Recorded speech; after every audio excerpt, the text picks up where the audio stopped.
XZ विश्वा YouTube channel में आपका स्वागत है। यदि आपको हमारी प्रेरणादायक और रोचक कहानियां पसंद आती हैं, तो चैनल को सब्सक्राइब करें और वीडियो को लाइक करें। आपकी यह छोटी सी पहल हमें और बेहतर सामग्री बनाने के लिए प्रेरित करती है। सब्सक्राइब करें, नई और दिलचस्प कहानियां देखने के लिए लाइक करें, अपनी पसंद को दिखाने और हमारा हौसला बढ़ाने के लिए शेयर करें अपने दोस्तों और परिवार के साथ, ताकि वे भी इन कहानियों का आनंद ले सकें। घंटी का आइकन दबाएं ताकि कोई भी नई कहानी आपसे छूट न जाए। आपके समर्थन से हम और आगे बढ़ेंगे और आपको बेहतरीन सामग्री प्रदान करेंगे। जुड़े रहिए XZ विश्वा के साथ। धन्यवाद। आज की जो कहानी है बड़ी प्रेरणादायक कहानी है। इस कहानी को पूरी सुने, यह कहानी बड़ी ज्ञानवर्धक है। एक बूढ़ी चिड़िया की यह कहानी है। एक समय की बात है। बूढ़ी चिड़िया और कौवा एक शिव मंदिर के बाहर बैठे हुए थे। रोज उनका उठना बैठना वही होता था और देवाधिदेव महादेव की पूर्ण श्रद्धा से भक्ति किया करते थे। एक दिन बूढ़ी चिड़िया और कौवा दोनों बैठे हुए थे और बूढ़ी चिड़िया से कौवा कहता है, बूढ़ी चिड़िया से प्रश्न पूछता है और कहता है कि हे बूढ़ी चिड़िया, भाग्य बड़ा या बुद्धि? बूढ़ी चिड़िया से कौवा ये प्रश्न पूछता है। यह कहानी बड़ी प्रेरणादायक है। इस कहानी को पूरी सुने। इस कहानी को जो इंसान ध्यान से और गौर से सुनता है, उसके जीवन में सभी पाप नष्ट हो जाते हैं। यह बड़ी पावन और पवित्र कहानी है।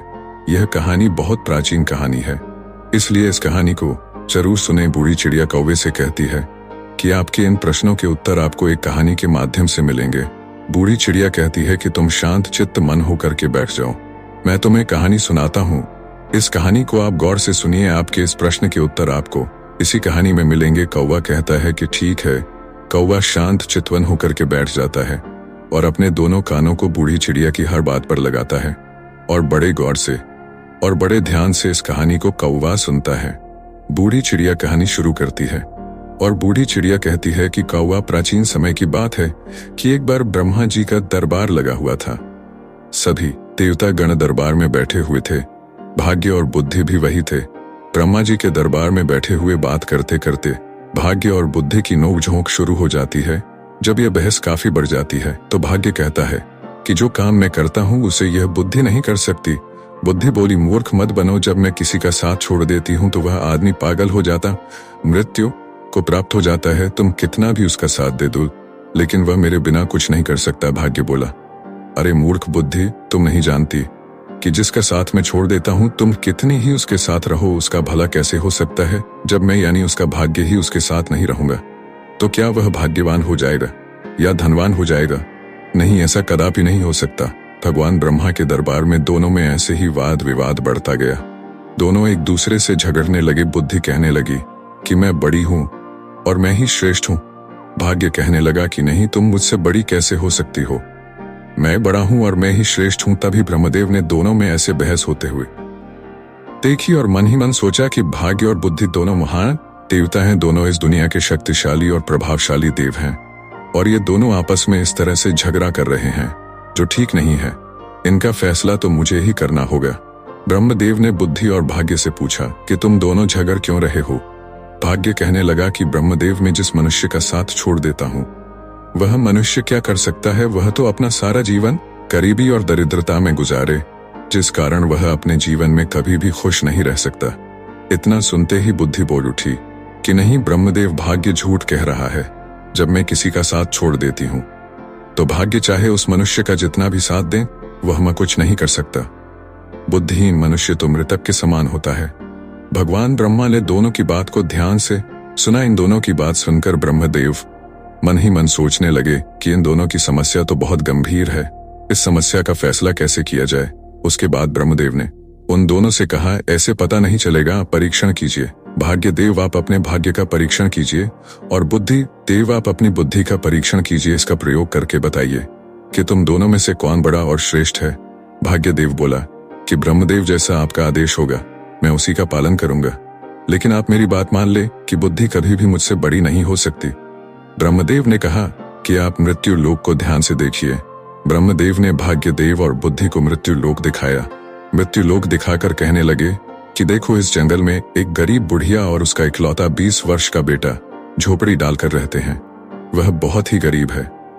उन्हें खाने के लिए अनाज का एक दाना भी नसीब नहीं हो रहा। अब तुम दोनों इन पर अपने भाग्य और अपनी बुद्धि की शक्ति आजमाएं। तुम दोनों में से जो भी इस गरीब बुढ़िया के बेटे को धनवान बना देगा या सम्राट बना देगा, वही तुम दोनों में से बड़ा होगा, श्रेष्ठ होगा। ब्रह्मदेव की बात सुनकर भाग्यदेव कहने लगा कि परमपिता, बस यह तो छोटी सी बात है। भाग्यदेव की बात सुनकर बुद्धि बोली कि यह छोटी सी बात कैसे हो सकती है। जब तक मैं उसका साथ नहीं दूंगी तब तक तुम इसे कभी राजा नहीं बना सकते, उसे सम्राट नहीं बना सकते। भाग्य ने कहा, बुद्धि तू नहीं जानती कि मैं उसका साथ दूंगा तो इसे राजा ही नहीं बल्कि एक महान सम्राट बनाऊंगा। भाग्य की बात सुनकर बुद्धि बोली, ठीक है, हम दोनों इसी पर अपनी शक्ति का उपयोग करते हैं, इससे हम दोनों की समस्या का फैसला हो जाएगा। इसमें जो जीतेगा वही बड़ा या श्रेष्ठ माना जाएगा। इसके बाद भाग्य ब्रह्मदेव से कहने लगा कि ब्रह्मदेव, पहले मुझे अपनी श्रेष्ठता सिद्ध करने की अनुमति दीजिए, मुझे यहाँ से जाने और इस लड़के को सम्राट बनाने की आज्ञा दीजिए। ब्रह्मा जी कहते हैं, ठीक है। ब्रह्मादेव के कहते ही बुद्धि ने ब्रह्मदेव से कहा कि ब्रह्मदेव, मैं इस लड़के का साथ छोड़कर आ रही हूँ। उसकी बात सुनकर भाग्य ने कहा कि ठीक है, तुम अभी उस लड़के का साथ छोड़ दो और ब्रह्मलोक में आ जाओ। बुद्धि भाग्य से कहने लगी कि भाग्य, ध्यान रखना कहीं ऐसा ना हो कि तू इसे सम्राट बनाने के चक्कर में मार दे। यह व्यक्ति मरना नहीं चाहिए। भाग्य कहने लगा कि बुद्धि, तुम ये सब दूर से देखती रहो, आज तुम्हारी हार निश्चित है क्योंकि मैं ही तुमसे ज्यादा शक्तिशाली और बलवान हूँ। बुद्धि बोली, ठीक है, मैं अभी इसी समय इस लड़के का साथ छोड़ रही हूँ। ऐसा कहकर बुद्धि ने उसका साथ छोड़ दिया। बुद्धि के साथ छोड़ते ही वह लड़का अपनी शुद्ध बुद्ध खो बैठा, एक निर्गुणी बनकर रह गया, पागल और मूर्ख बनकर रह गया। अब भाग्य अपना काम करना शुरू करता है। भाग्य देखता है कि उस व्यक्ति के पास कुछ नहीं है, एक घास फूस की बनी हुई झोपड़ी है और उसके पास केवल 3 बकरियां बंधी हुई हैं। वह लड़का उन बकरियों के खाने के लिए पेड़ पौधों की पत्तियां काट कर लाता है और वह उन बकरियों को चराता है। वह पूरा दिन इसी में गुजार देता है। उसकी स्थिति देखकर भाग्य सोचता है कि ना इसके पास पहनने के लिए कोई अच्छे वस्त्र हैं और ना ही इसके पास पैरों में पहनने के लिए कोई जूते हैं। अब मैं इसका साथ दे रहा हूं और मैं इसे राजा बनाकर रहूंगा। भाग्य ने पासा पलटा और जिस रास्ते से चरवाहा निकल रहा था, भाग्य ने उस रास्ते में एक सुंदर सोने के जूतों की जोड़ी उसके रास्ते में रख दिए। लड़के का ध्यान उन जूतों पर गया तो उन्हें पहचान नहीं पाया कि ये सोने के जूते हैं। उसे तो बस पैरों में पहनने के लिए जूते चाहिए थे, इसलिए उसने उन सोने के जूतों को अपने पैरों में पहन लिया और सोचने लगा कि चलो जूते तो मिल गए, इससे मेरा बहुत समय का काम चल जाएगा। अब जंगल से चारा लाते हुए और बकरियों को चराते हुए मेरे पैरों में कांटे नहीं लगेंगे। उन जूतों को पहनकर वह अपने घर आ जाता है। प्रतिदिन उसकी यही दिनचर्या चलती रही। वह जंगल में बकरियों को चराने जाता और जंगल से पेड़ पौधों की पत्तियां काट कर लाता और बकरियों को चराता रहता था। उसकी माता की बुद्धि भी समाप्त हो गई थी क्योंकि बुद्धि उसे भी छोड़कर चली गई थी। भाग्य ने तो उस चरवाहे का खूब साथ दिया, लेकिन उसके जीवन में कोई बदलाव नहीं आया। भाग्य सोचने लगा कि मैंने तो इसे सम्राट बनाने का संकल्प लिया है, परंतु यह तो मुझे मूर्ख या पागल दिखाई देता है। इसका व्यवहार तो पागलों और मूर्खों की तरह हो गया है। यह सब देख रही बुद्धि ने भाग्य से कहा कि क्या तुम नहीं जानते कि मैंने उसका साथ छोड़ दिया है। जब मैं किसी व्यक्ति का साथ छोड़ दिया है देती हूं तो वह ऐसा ही व्यवहार करता है। भाग्य बुद्धि से कहने लगा कि मैं भी देखता हूं कि तुम क्या कर सकती हो। अब तुम भी देखोगे कि मैं क्या कर सकता हूं। उस देश के नजदीक के ही एक देश का राजा तेज प्रताप था। उसका एक सौदागर था। वह अलग अलग देशों और स्थानों पर जाकर व्यापार करता था। वह सौदागर के पास व्यापार करने के लिए कुछ ऊंट थे। वह ऊंटों पर पीतल लाद कर ले जाता था और दूसरे देश में जाकर व्यापार किया करता था। एक दिन वह सौदागर उसी जंगल से गुजर रहा था जहां पर वह चरवाहा रहता था और अपनी बकरियां चराता था। वह सौदागर ऊंट लेकर जा रहा था। तभी रास्ते में जाते हुए उसकी नजर उस चरवाहे के पैरों पर पड़ी। सौदागर ने देखा कि इस चरवाहे के पैरों में तो सोने के जूते हैं और यह इनकी कोई कदर नहीं कर रहा है। इसे देखकर लगता है कि यह सोने के जूतों के बारे में तो शायद जानता भी नहीं है। सौदागर अपने ऊंट से नीचे उतरकर उस चरवाहे से पूछने लगा कि भाई, तुम यह जूते कहां से लाए हो। उस चरवाहे ने उस सौदागर को बताया कि ये जूते मुझे इस जंगल में रास्ते पर पड़े हुए मिले थे। सौदागर ने उस चरवाहे से पूछा कि क्या तुम इस जूतों को बेचना चाहोगे। तो उस चरवाहे ने कहा कि जरूर बेच दूंगा। मैं पहनते पहनते मुझे बहुत समय हो गया है, लेकिन यह टूटते या फटते बिल्कुल भी नहीं है। यह तो काफी समय से ऐसे ही हैं। व्यापारी ने चरवाहे से कहा कि यह जूते मुझे बेच दो। इन जूतों के बदले में जो चाहो मुझसे वह ले लो। उस चरवाहे ने व्यापारी से कहा कि मुझे इन जूतों के बदले में ज्यादा कुछ नहीं चाहिए, सिर्फ एक मन अनाज चाहिए, जिससे मुझे और मेरी माता को 2 समय का भोजन प्राप्त हो जाए। हम तो भूखे मरते हैं। उसने सौदागर को वह सोने के जूते 1 मन अनाज के बदले ही दे दिए। सोने के जूते पाकर वह सौदागर बहुत खुश हो गया। वह सौदागर उस चरवाहे को 1 मन अनाज देकर चला जाता है। तब बुद्धि भाग्य से कहने लगी कि भाग्य देखते नहीं कि तुम्हारे जूते तो 1 मन अनाज के बदले में बिक गए। तुम समझ रहे हो ना, तुम्हारे सोने के जूते 1 मन आटे में जा रहे हैं। भाग्य ने बुद्धि की बात सुनकर कहा, बुद्धि तुम चिंता मत करो, मैं जिसका साथ देता हूं उसे कोई भी राजा बनने से नहीं रोक सकता। मैं इसे एक महान सम्राट बनाकर ही रहूं। बुद्धि कहने लगी कि भाग्य तुम मेरे बिना कुछ नहीं कर सकते, देखना तुम इसे अवश्य मार दोगे। ये बेचारा कहीं राजा बनते बनते मर ना जाए। भाग्य ने कहा कि बुद्धि तुम कैसी बातें कर रही हो, देखना अब मैं क्या करता हूं। और इतना कहकर भाग्य फिर से उस व्यक्ति के पास आता है। भाग्य ने दूसरे सोने के जूतों की जोड़ी, जो सोने चांदी जो हारा से झड़ी हुई थी, उसी रास्ते पर रख दी जिस मार्ग से चरवाहा बकरियों के लिए पत्ते लेने जंगल से जा रहा था। उस वाहे को फिर से सोने के जूते मिले तो वह तो बड़ा प्रसन्न हो गया। क्यों ना मैं इन्हें अपने राजा को भेंट करूं ताकि महाराज प्रसन्न होकर मुझे कुछ इनाम दे। यह सोचकर वह सौदागर सोने के जूतों को लेकर महाराज तेज प्रताप के महल में गया। राज दरबार में जाकर उसने वह सोने के जूते राजा को दे दिए और कहने लगा कि महाराज, ये स्वर्ण जूते मैं खास तौर पर आपके लिए लेकर आया हूँ। यह जूते अद्भुत है, ऐसे जूते तो हमारे महाराज के पास होने चाहिए थे। महाराज तेज प्रताप जूतों को देखकर बहुत प्रसन्न हुए। सोने के सुंदर जूते देखकर उन्हें ऐसा लग रहा था कि जैसे यह जूते देवलोक से आए हो और देवताओं ने इन्हें बनाया हो, मानो स्वयं विश्वकर्मा ने इन्हें बनाया हो। इतने सुंदर जूते देखकर वह खुश हो गए और अपने मंत्री से कहने लगे कि सौदागर को 10 सहस्त्र स्वर्ण मुद्राएं इनाम में दे दी जाए। राजा तेज प्रताप ने उस सौदागर को 10 सहस्त्र स्वर्ण मुद्राएं इनाम में दिलवा दी। इतनी ज्यादा स्वर्ण मुद्राएं पाकर सगर बहुत खुश हो गया और अपने व्यापार को बढ़ाने की सोचने लगा। उसके बाद वह दोबारा अपने ऊंटों पर पीतल लादकर दूसरे देश में व्यापार के लिए चल पड़ा।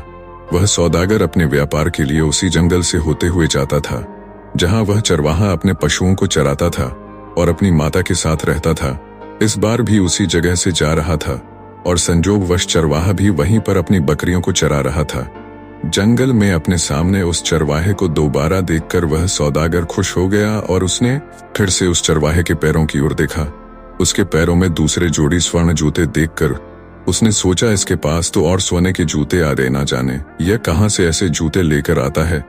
सौदागर ऊंट से उतरकर उस चरवाहे के पास आया और चरवाहे से बोला कि भाई, क्या तुम फिर से इन जूतों को भी बेचना चाहोगे? चरवाहे की तो जैसे मनचाही मुराद पूरी हो गई। वह बोला, हाँ जरूर बेच दूंगा, लेकिन इस बार आपको इसके बदले में मुझे 1 बोरी चने की देनी होगी। सौदागर भी खुश हो गया और बोला, हाँ ठीक है, मैं 1 बोरी चने की दे दूंगा। चरवाहे ने एक शर्त और रख दी। वह बोला, चने भुने हुए होने चाहिए। सौदागर ने उसकी बात भी मान ली।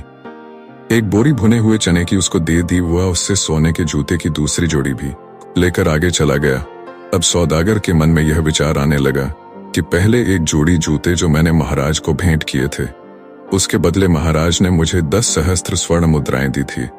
इस बार हो सकता है कि महाराज मुझे पिछली बार से भी ज्यादा बड़ा इनाम दे। मैं इनको भी महाराज की सेवा में लेकर जाता हूँ। वह इस बार भी उन हीरे जहरात और रतन जड़े सोने के जूतों को लेकर राजा तेज प्रताप के दरबार में पहुंच गया। सौदागर राजा से बोला कि महाराज, मैं आपके लिए हर बार कोई न कोई विचित्र वस्तु लाता रहता हूँ। हे राजन, आप इन्हें स्वीकार कीजिए। राजा तेज प्रताप ने जब जूतों को देखा तो कहने लगा, सच में ये बहुत सुंदर हैं। ये सोने के जूते हैं और पिछली बार दिए गए सोने के जूतों से भी ज्यादा सुंदर हैं। सौदागर, मुझे तुम यह बताओ कि तुम यह जूते लाते कहां से हो? तुम्हें ये जूते कौन देता है? और सौदागर क्या बोलता? जब सौदागर को कुछ समझ नहीं आया अब राजा को क्या जवाब दें, तो कुछ सोच विचार कर उसने झूठ बोलना ही ठीक समझा और बोला कि महाराज, द्रविड़ देश में एक सम्राट है। सम्राट के यहाँ मैं अपने पीतल का व्यापार करने जाता हूँ तो वह इनाम में ऐसे जूते दे देते हैं। उन्होंने ने 2 बार मुझे सोने के जूते दिए तो मैंने दोनों बार वह आपकी सेवा में अर्पित कर दिए। ये सुनकर राजा सौदागर से बोला कि सौदागर, क्या उस राजा का कोई पुत्र है? सौदागर ने फिर झूठ बोल दिया। उसने कहा, नहीं महाराज, अभी तो वह सम्राट खुद ही कुमारा है, उनका विवाह नहीं हुआ है। यह सुनकर राजा तेज प्रताप बोले कि ठीक है, सौदागर, हमारी पुत्री बहुत सुंदर है। तुम अपने उस सम्राट से जाकर मिलो और उनसे पूछो कि हम अपनी पुत्री का विवाह उसे करना चाहते हैं, क्या उन्हें मंजूर है। राजा की आवाज सुनकर सौदागर सोचने लगा कि अब तो मैं फंस गया। मैं तो यह जूते किसी राजा से नहीं लाता बल्कि एक चरवाहे से लेकर आता हूँ, लेकिन अब तो मैं झूठ बोल चुका हूँ। अब मेरा क्या होगा? मैं तो अपने ही बोले हुए झूठ में फंस चुका हूँ। राजा ने सौदागर को आदेश दिया, सौदागर, उस राजा के पास जाओ और किसी भी तरह उन्हें तैयार करके आओ कि वह हमारी पुत्री से विवाह करें। अब तो सौदागर और चिंता में पड़ गया। सौदागर राज दरबार से वापस आ गया। अपने घर वापस आकर उसने दोबारा अपने ऊंटों पर पीतल को लादा और व्यापार करने चल पड़ा। वह जब दोबारा जंगल में पहुंचा तो वह सोचने लगा कि मुझे यहाँ यह चरवाहा नहीं मिलता तो मुझे सोने के जूते नहीं मिलते, और वह सोने के जूते मुझे नहीं मिलते तो मैं वह जूते राजा को नहीं देता, और आखिरकार झूठ बोलकर मैं राजा के क्रोध का शिकार नहीं बनता। इस चरवाहे ने मुझे भी राजा के क्रोध का शिकार बना दिया। यदि चरवाहा मुझे ना मिलता तो मैं इस धर्म संकट में नहीं फंसता। इस चरवाहे ने तो मुझे बुरी तरह फंसा दिया है। सोचते सोचते वह सौदागर उस चरवाहे की झोपड़ी पर जा पहुंचा। अपनी झोपड़ी पर सौदागर को आया देखकर बहुत खुश हो गया, क्योंकि वह सौदागर उसके खाने पीने की व्यवस्था करता था। कभी उसे अनाज देता था, कभी चने देता था। उसका खाने पीने का गुजारा जूते बेचकर इसी सौदागर से पूरा होता था, इसलिए चरवाहा उससे बहुत खुश था। चरवाहा उससे बोला, सौदागर आइए, आपका स्वागत है। सौदागर वहीं उसके घर पर ही रुक गया। उसने अपने ऊंटों से पीतल को उतार कर वहीं पर रख लिया। पीतल को वहां एक तरफ रखकर वह उस चरवाहे से बातें करने लग पड़ा। इस समय भाग्य उस चरवाहे का साथ दे रहा था। बातें करते करते चरवाहा पीतल के बोरे पर बैठ गए। जैसे ही वह पीतल के बोरे पर बैठा तो सभी बोरों में भरा हुआ पीतल सोने में बदल गया। चारों तरफ सोना जगमगा रहा था। यह देखकर उस सौदागर को यह विश्वास हो गया कि यह व्यक्ति या तो कोई जादूगर है, ईश्वर का कोई बहुत बड़ा भक्त है। इस पर ईश्वर की कृपा है। अब सौदागर अपने बोले हुए झूठ के जाल में और फंसता जा रहा था। सौदागर के मन में विचार आया कि मेरे पास धन की कमी नहीं है। मैं ऐसा करता हूं कि इस चरवाहे को ही राजा बना देता हूं, सम्राट घोषित कर देता हूं। उसने सोचा कि मेरे पास तो धन और सोने की कोई कमी नहीं है। मैं इसके लिए यहाँ जंगल में बहुत बड़ा किला बना देता हूँ, दुर्ग बना देता हूँ। उस दुर्ग का मालिक इसे बना दूंगा, उस दुर्ग का मालिक इसे बना दूंगा। यहाँ के जो जागीरदार हैं मैं उनसे बहुत सारी जमीन खरीद लूंगा। इस महीने के 2 महीने बाद राजा के पास जाऊंगा और राजा को बता दूंगा यही सम्राट है। अब सौदागर षड्यंत्र रचने लगा। भाग्य अभी बुद्धि से कहने लगा कि बुद्धि, तुम देखती जाओ कि मैं क्या करता हूँ। देखना, यही सौदागर अब चरवाहे को सम्राट बनाएगा। बुद्धि ने फिर से भाग्य से कहा कि कहीं ऐसा ना हो कि राजा बनते बनते यह मर ही जाए, क्योंकि इस समय इसके पास बुद्धि नहीं। जब ये बात भाग्य ने सुनी तो वह बोला कि बुद्धि, तुम इतना घमंड मत करो, तुम अपना ज्यादा दिमाग मत लगाओ, यह सम्राट अवश्य बनेगा। दूसरी ओर सौदागर उस चरवाहे से कहने लगा कि चरवाहे, मैं तुम्हें यहाँ का सम्राट बना देता हूँ और तुम्हारे रहने के लिए एक बड़ा महल बना देता हूँ। सौदागर में बुद्धि थी, क्योंकि उसका साथ बुद्धि दे रही थी। बुद्धि ने चरवाहे और चरवाहे की माता का साथ छोड़ दिया था। वह उस सौदागर से कहने लगा कि भाई, ठीक है, तुम्हें जो ठीक लगे वह करो, लेकिन एक बात है, मेरी इन बकरियों को मत छेड़ना। मैं इन अपनी बकरियों को हमेशा अपने पास ही रखूंगा। चरवाहे में बुद्धि तो थी ही नहीं। उसकी बात सुनकर सौदागर भी सोचने लगा कि यह व्यक्ति कितना बड़ा मूर्ख है। मैं इसे राजा बना रहा हूँ और इसे बकरियों की पड़ी है, यह कैसी बातें कर रहा है। फिर भी सौदागर बोला कि ठीक है। सौदागर को तो मन ही मन राजा का डर सता रहा था। राजा ने उसे कहा था कि तुम्हें उस सम्राट से पूछ कर आना है और मेरी लड़की का विवाह उसके साथ करवाना है। इसलिए उस चरवाहे को सम्राट बनाने के चक्कर में सौदागर ने चरवाहे की बात पर ध्यान नहीं दिया। उसने किले की नींव करवा दी, किले को बनवाना शुरू कर दिया। जल्दी ही उसने एक बहुत बड़ा, अच्छा, सुंदर और शानदार महल उस चरवाहे के लिए तैयार करवा दिया। सौदागर ने आसपास के सभी जागीरदारों से उनकी जमीन खरीद ली। उसने चरवाहे के लिए एक सेना भी बनानी शुरू कर दी। नौकर चाकर रखे, दास दासियां रखी। ये सब देखकर वह बुद्धिहीन चरवा मन ही मन सोचने लगा कि न जाने यह सौदागर कहाँ से आ गया। इसने तो हमारी जिंदगी खराब कर दी। अब तो मुझे अपनी बकरियों को चराने के लिए भी समय नहीं मिलता है। यह हमेशा बातें करने में लगा रहता है। चरवाहे का तो अभी वही हाल था। वह बकरियों को जंगल में ले जाता और चरा कर वापस लाता।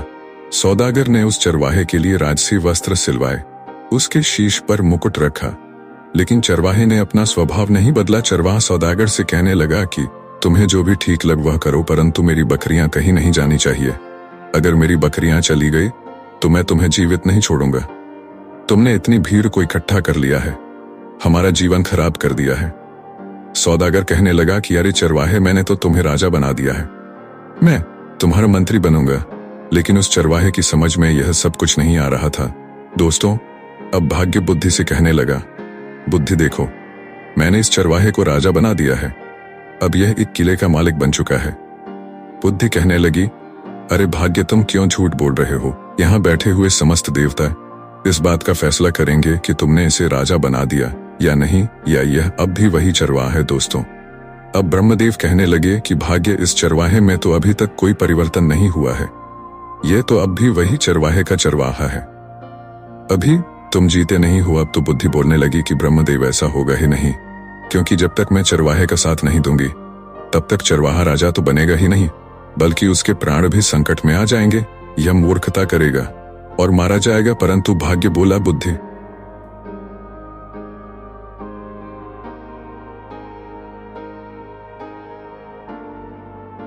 दूंगा तो तुम कुछ नहीं कर सकोगे, तुम बैठी रहो और तमाशा देखती रहो। दोस्तों, भाग्य फिर उस चरवाहे के पास आ जाता है। दोस्तों, उस सौदागर ने क्या किया, उसने जो उस चरवाहे की 3 बकरियां थी उन्हें भी किसी बकरियां खरीदने वाले को बेच दिया। जैसे ही उस चरवाहे को अपनी बकरियों के बिकने का पता चला तो वह जोर जोर से चिल्लाने लगा, रोने लगा। जब उसके सैनिकों ने और अन्य लोगों ने देखा कि राजा तो ऐसा कर रहा है तो उन्हें लगा कि शायद राजा पागल हो गया। अब सौदागर ने उस चरवाहे को समझाया कि तुम ऐसा क्यों कर रहे हो, तुम ऐसी मूर्खता क्यों कर रहे हो, यह तो 3 बकरियां थी, मैं तुम्हें ऐसी बहुत सी बकरियां दिलवा दूंगा। सौदागर की यह बात सुनकर चरवाहा मान जाता है और वह चरवाहा सौदागर के पीछे पड़ गया कि चलिए मुझे आज ही बकरियां खरीद कर दीजिए। सौदागर उस चरवाहे से कहने लगा कि देखो भाई, अब तुम सम्राट बन गए हो, राजा बन गए हो, तुम ऐसी छोटी छोटी बातें क्यों करते हो, बच्चों जैसी बातें मत करो। मैं तो तुम्हारा विवाह करवाऊंगी, अपनी माता से पूछो, अपने यहाँ के राजा तेज प्रताप, उनकी पुत्री बहुत ही सुंदर है, उनसे तुम्हारी शादी करवाऊंगी। लेकिन चरवाहे में तो बुद्धि ही नहीं थी। वह सौदागर से कहने लगा, तुम मेरा क्या विवाह करवाओगे? और उसकी माता भी कहने लगी, अब विवाह से क्या होगा, हमारी जिंदगी को तो तूने खराब कर ही दिया है, तुमने हमें इतनी भीड़ भाड़ में लाकर पटक दिया है, कहाँ हम इतनी शांति से रहते थे, अपनी बकरियां चराते थे और अपनी झोपड़ी में मजे से रहते थे। अब सौदागर सोचने लगा कि लगता है ये दोनों माँ बेटा पागल हैं, अब मैं क्या करूं? ऊपर से उसे महाराज तेज प्रताप का डर सता रहा था। उसके मन में यही विचार आ रहा था कि इनकी सहायता तो मुझे करनी ही पड़ेगी। दोस्तों, तब तक 6 महीने का समय पूरा हो गया। अब सौदागर अपने देश में महाराज तेज प्रताप के पास पहुंचा। महाराजा से कहने लगा कि महाराज, अब आप अपने नाई और को भेज दीजिए, मैंने अपने सम्राट को मना लिया है, वह आपकी लड़की से शादी करने के लिए तैयार है। दोस्तों, ये सुनकर राजा तेज प्रताप ने नाई और ब्राह्मण को बुलाया और उन दोनों को सौदागर के साथ सम्राट के पास भेज दिया। सौदागर उन दोनों को लेकर चल पड़ा और वह उनको चरवाहे के महल में लेकर आया। उसने चरवाहे को राजसी वस्त्र पहनाए। चरवाहा सौदागर से कहने लगा कि यह तुम क्या कर रहे हो, ऐसे भी कहीं विवाह होते हैं? सौदागर बोला कि अब तुम चुप रहना, अब बिल्कुल भी मत बोलना नहीं, तो महाराज तेज प्रताप तुम्हें और मुझे दोनों को फांसी की सजा दे देंगे, इस बात का ध्यान रखना कि अब तुम्हें बोलना नहीं है। सौदागर के मुंह से फांसी की बात सुनकर चरवाहा बुरी तरह से डर जाता है और उसकी बात मान जाता है। राजा के नाई और ब्राह्मण उसकी सगाई कर देते हैं और शुभ मुहूर्त देखकर विवाह का दिन तय करके उसे बोल देते हैं कि आपको इस दिन बारात लेकर महल में आना है। इसके बाद नाई और ब्राह्मण वापस अपने देश को लौट जाते हैं। उनके महल में पहुंचने के बाद राजा ने उससे पूछा कि सम्राट कैसा है। नाई और ब्राह्मण बोले कि महाराज, उसके पास तो किसी चीज की कमी नहीं है, बहुत सारा सोना है, खजाने भरे पड़े हैं, वह तो बहुत ही महान राजा दिखाई पड़ता है। इसकी बात सुनकर राजा तेज प्रताप भी बड़े प्रसन्न हुए। दोस्तों, अब तो राजा तेज प्रताप ने भी शादी की तैयारी शुरू कर दी। धीरे धीरे समय बीतता गया और विवाह का शुभ दिन नजदीक आ पहुंचा। विवाह के दिन सौदागर ने चरवाहे को खूब सजाया, दूल्हा बनाया और एक सुंदर रथ में बिठाकर उसकी बारात लेकर चल पड़ा। इधर सौदागर चरवाहे को शादी के लिए लेकर जा रहा था, उधर भाग्य बुद्धि से कहने लगा, देखो बुद्धि, अब मैं चरवाहे का विवाह भी राजा की पुत्री से करवा रहा हूँ। बुद्धि मुस्कुरा कर बोली, कि भाग्य बस देखते जाओ, तुमने अभी इसकी मृत्यु का षड्यंत्र रच दिया है। तुम्हें भी पछतावा होगा कि तुमने यह क्या कर दिया है। यह चरवाहा भी तुम्हारे जाल में फंस चुका है। तुम तो इसे राजा बनाने की बात कर रहे हो, देखते चाहो तुम्हारे कारण अब ये चरवाहा अपने प्राण खो देगा। भाग्य बोला कि बुद्धि, जब मैं उसका साथ दे रहा हूं तो तुम क्यों परेशान हो रही हो। बस तुम देखती रहो कि मैं क्या करता हूं। कुछ दिन का सफर तय करने के बाद चरवाहे की बारात राजा तेज प्रताप के यहाँ पहुंच जाती है। जब राजा ने देखा कि बारात पहुंच चुकी है, अपने मंत्रियों के साथ ढेर सारे उपहार लेकर बारात का स्वागत करने के लिए नगर के द्वार की ओर चल पड़ा। दूसरी ओर जब चरवाहे ने देखा कि सामने से ढाल तलवार लेकर कोई राजा सेना के साथ आ रहा है, तो वह बुरी तरह डर गया और वह अपने रथ से उतरकर भागने लगा। चरवाहे को भागता देखकर सौदागर ने सोचा कि यह तो पक्का मुझे मरवाएगा। सौदागर भी रथ से उतरकर पकड़ने के लिए उसके पीछे पीछे भागता है और उसे पकड़ लेता है। सौदागर पकड़कर उसे समझाता है कि राजा तुम्हें भी मार देगा और मुझे भी, तुम ऐसे क्यों भाग रहे हो। चरवाहा डर गया और चरवाहा बोला, ठीक है, लेकिन तुम्हें हर समय मेरे साथ ही रहना पड़ेगा। सौदागर के हाँ करने पर सौदागर के साथ वापस आ गया। सौदागर से कहने लगा कि यह राजा तो तलवार लेकर आ रहा है, कहीं हमें काटेंगे तो नहीं। सौदागर ने कहा, चिंता मत करो, वह तुम्हें कुछ नहीं कहेंगे। तुम्हारा विवाह होगा, तुम्हें दुल्हन मिलेगी, तुम डरो मत। इतना सुनकर वह चरवाहा वापस आकर अपने रथ पर बैठ जाता है। राजा ने देखा चरवाहा बना राजा देखने में तो बहुत सुंदर था। उसने बारात का स्वागत किया। अपने कहे अनुसार सौदागर हर जगह उसके साथ साथ जा रहा था। जब मंडप में जाने का समय हुआ तो सौदागर धर्म संकट में फंस गया कि वहां भी उसे साथ ही जाना पड़ रहा था। वह मंडप में पीछे बैठ गया। राजा तेज प्रताप कहने लगा कि सौदागर, तुम इसके साथ साथ क्यों रहते हो। तो सौदागर बोला कि महाराज, मैं इनका मंत्री हूं, इन्होंने मुझे अपना मंत्री बनाया है। राजा ने अपनी पुत्री का विवाह उस चरवाहे के साथ कर दिया। इस तरह राजा ने निश्चित दिन अपनी पुत्री का विवाह उस चरवाहे से कर दिया। शादी हो जाने के बाद राजा ने दामाद को महल का ही एक भाग दे दिया। राजा का कोई पुत्र नहीं था तथा वह दामाद को अपने पास ही रखना चाहता था ताकि राज सिंहासन बाद में उसे सौंप सके। अब सौदागर को रहने के लिए अलग स्थान दे दिया गया। अब सौदागर मन ही मन घबरा रहा था कि कहीं चरवाहा भेद न खोल दे। चरवाहा बहुत प्रसन्न था। यह देखकर बुद्धि मुस्कुराई तो भाग्य बोला कि देखती रहो, मैंने इसका वाह राजा की पुत्री के साथ करवा दिया है। अब ये चरवाहा सम्राट बनने ही वाला है। भाग्य की यह बात सुनकर बुद्धि कहने लगी, अरे भाग्य, तुम क्यों बेवकूफ बन रहे हो। तुम जानते हो कि उसे कुछ पता ही नहीं है कि राजा क्या होता है। वह तो कुछ जानता ही नहीं है। उसकी तो मृत्यु निकट आ गई है, वह तो मरने वाला है। भाग्य कहता है कि यह तुम क्या कह रही हो। बुद्धि बोली कि मैं सच कह रही हूँ। मैंने जब इसका साथ छोड़ा था, यह तो उसी समय मर गया था, क्योंकि बुद्धिहीन व्यक्ति तो वैसे ही मृतक के समान ही होता है। अब यह बेचारा मारा जाएगा। बुद्धि बोली, तुम तो बस इसे बचाने की कोशिश करो। अब यह मरने वाला है, आप इसे बचाइए। भाग्य बोला, यह मरेगा क्यों, इसकी शादी हो गई है। अब यह आराम से वहां पर रहेगा और फिर सम्राट बनेगा। राज परिवार की परंपरा के अनुसार राजकुमारी वधू के वेश में सज सवर कर खाना लेकर रात को अपने पति के कक्ष में गई। चरवाहे ने इतनी सुंदरता से सजी और आभूषणों से लदी कन्या सपनों में भी नहीं देखी थी। वह डर गया। उस बुद्धिहीन चरवाहे को बचपन में अपनी दादी की सुनाई हुई कहानी याद आ गई, जिसमें एक राक्षसी सुंदरी का भेष बनाकर गहनों से सजी धजी एक पुरुष को खा जाती है। उसके मन में विचार आया, यह कोई राक्षसी तो नहीं है जो उसे खाने के लिए आई है। उसने बचपन में सुन रखा था कि राक्षसी सुंदर रूप धारण करके आदमियों का खून पी लेती है और उन्हें मार डालती है। उसने सोचा कि राक्षसी के हाथ पड़ने से तो अच्छा है कि मैं यहाँ से भाग जाऊं। यही सोचकर उठा और राजकुमारी को धक्का देकर गिराता हुआ, चिल्लाता हुआ कमरे से निकल भागा। भागता वह सीधे नदी के किनारे पहुंचा और पानी में कूद गया। जब उसे पानी में भी अपनी मृत्यु दिखाई दी तो वह पानी से निकला और नदी के एक किनारे पर बैठ गया। राजकुमारी के अपमान की बात सुनकर राजा आग बबूला हो गया। राजा ने अपने सैनिकों को जल्दी से चरवाहे को ढूंढ लाने के लिए भेजा। राजा के सैनिकों ने उसे एक नदी के किनारे पर बैठा देख लिया। वे उसे पकड़कर राजा के पास ले आए। उसे देखकर राजा को क्रोध आ गया। उसने चरवाहे को कठोर दंड देने का निश्चय किया। राजा ने आदेश जारी कर दिया कि दूसरे दिन उसे मृत्यु दंड दिया जाएगा। यह सब भाग्य अपनी आंखों से देखते हुए अपना माथा ठोक रहे थे और सोच रहे थे, यह तो बिल्कुल मूर्ख निकला। मूर्ख सारे योजना ही चौपट कर दी। तभी बुद्धि मुस्कुराते हुए उनके पास आई। बुद्धि ने भाग्य से कहा, आखिर तुम हार ही गए, देख लिया तुमने। तुम्हारे लाख राजा बनाने से भी वह राजा बन ना सका। अब इस आदमी को सजा होने जा रही है। बुद्धि ने भाग्य से कहा कि देखा, तेरा भाग्य बुद्धि के बिना वह मारे जाने वाला है।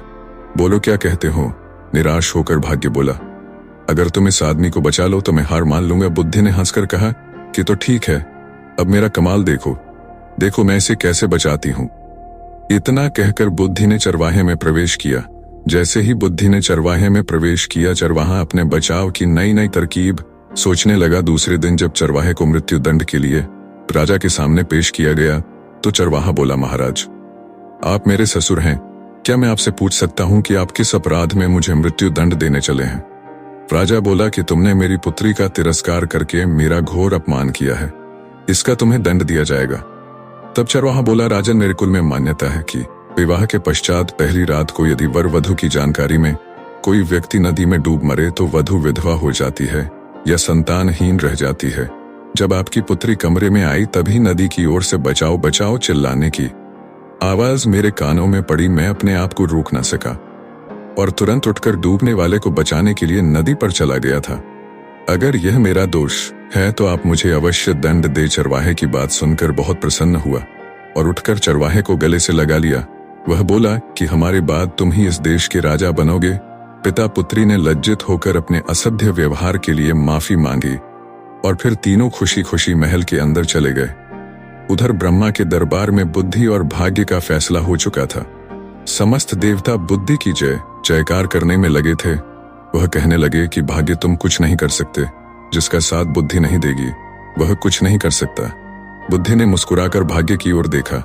भाग्य ने हंसकर कहा कि मैं अपनी हार मानता हूं, तुम वास्तव में मुझसे बड़ी हो। प्रिय दर्शकों, अब आप भी ये तो जान ही गए होंगे कि बुद्धि और भाग्य में बड़ा कौन था। यह कहानी यहाँ पर समाप्त होती है। बूढ़ी चिड़िया कौवा को उसके प्रश्नों के उत्तर देती है।